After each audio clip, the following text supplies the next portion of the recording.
For many, the new year is a time of reflection, looking back and forward toward the future. The owners of Jefferson Bodega are feeling gratitude for the community they've built around their small West Side business who showed up when they needed it the most. KENS 5's Audrey Castoreno has their story.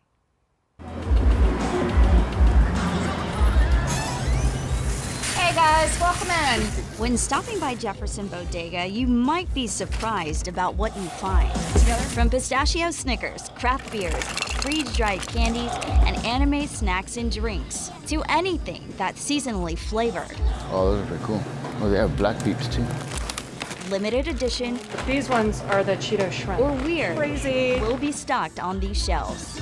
My daughter's more into like stuff like this. You can't really find at the other stores. So. You guys enjoy But what you may also not find in other stores is a kind word of encouragement. You made it. Or a positive vibe that beats as loudly as the music coming from their surround sound. We've said all along, what we're really trying to make here is not about the products. Even though I've talked so much about the products and we're clearly into it, it's really about the experience. We want you to leave here all the time feeling a little better than you walked in.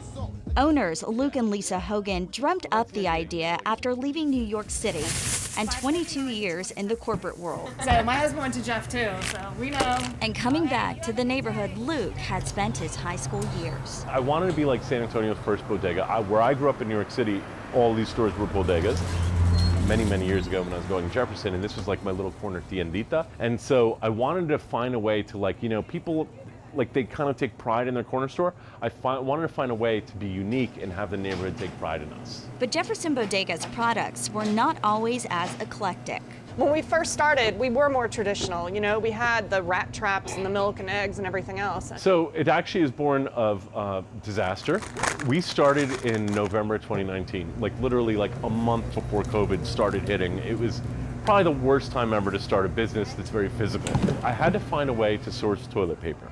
And I started writing international. I was using Google Translate. I was reaching out to anyone that made any kind or shipped products all around the world. Once COVID cooled, the bodega no longer needed their international connections for the basics. And so I wrote to the same people and I was like, well, what else you got? Some of them said I have a bunch of Japanese Kit Kats. Other ones said I had drinks. I said, let's give it a try, and here we are. Dak is chicken, bull is hot. So it's a spicy chicken. And so we like this concept of what we call pleasant surprises.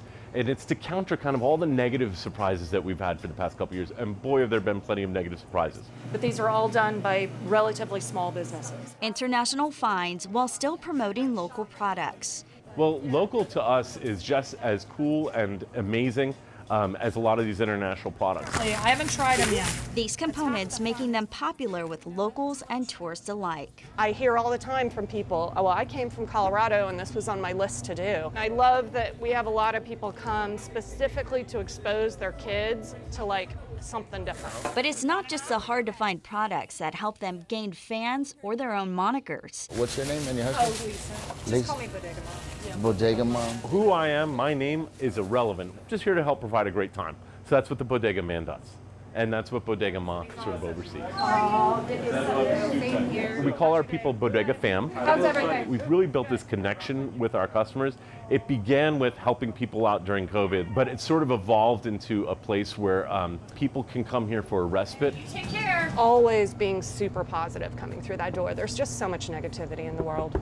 It was summer of this year that Luke and Lisa would need to lean on their Bodega Fam. So I went through a really bad and surprising episode of heart disease and ended up needing a bypass surgery. It was just like we went to the doctor on a Tuesday and he's like, you're not going home. So it became a whole ordeal, and indeed we had to stop the bodega train for a minute. Closing up shop, the two got a response on social media from their customers, but it was nothing like they expected. When we posted that, I was sick and we were probably gonna be closed for a bit, I expected people to complain about the hours. I really didn't expect hundreds of just amazing comments that made me cry. You know what I mean? And then that love just people were visiting me in the hospital, this is people that you would call otherwise customers. And we've been blown away at the outpouring of support. It was the community actually that raised me through it. It's it's been so inspirational just to me. Like, I'm really trying to be a positive force for other people, but the amount that people have given back to me is incredible. Yeah. Bodega Man now back on track with his health and reflecting on 2022 and the business and community Jefferson Bodega has helped to bring together. I do. I get really emotional about this stuff because, again, this is like, we never had these moments in corporate. We never get to, like, you know what I mean, make that kind of a connection. Like, I mean, you have good meetings, you know what I mean? Like, you have really good presentations and stuff.